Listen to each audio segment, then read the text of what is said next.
ನಿಮ್ಮ ಹೋರಿನ ಹಿಂಗೆ ಸಾಕಿದ್ದೀರಾ, ಏನು ವಿಶೇಷವಾಗಿ ಫುಡ್ ಕೊಡ್ತೀರಾ? ಇಷ್ಟು ಮೈಮಾಟ ಬಂದಿದೆಯಲ್ಲ. ವಿಶೇಷವಾಗಿ ಏನು ಕೊಡಲ್ಲ ಸರ್.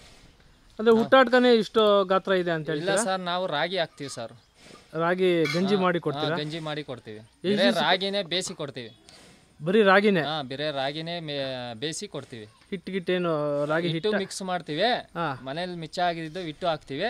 ಅಂದ್ರೆ ರಾಗಿನೇ ಬೇರೆ ರಾಗಿನೇ ಮಿಕ್ಸ್ ಮಾಡಿ ಇದು ಗಂಜಿ ತರ ಮಾಡಿ ರಾಗಿನೇ ಹಾಕ್ತಿವಿ ಸರ್. ರಾಗಿ ಗಂಜಿ.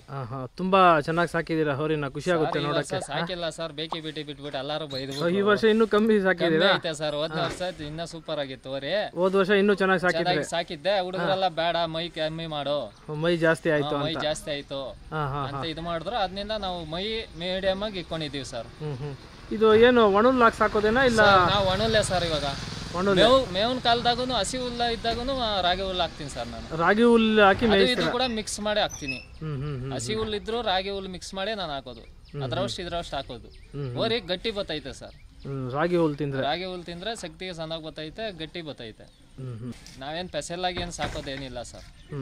ಸುಮ್ನೆ ಯಾವ್ದೋ ಹಸು ಮೇಯಿಸ್ದಂಗ್ ಮೇಯಿಸ್ಕೊಂಡು ಇದ್ದೀವಿ.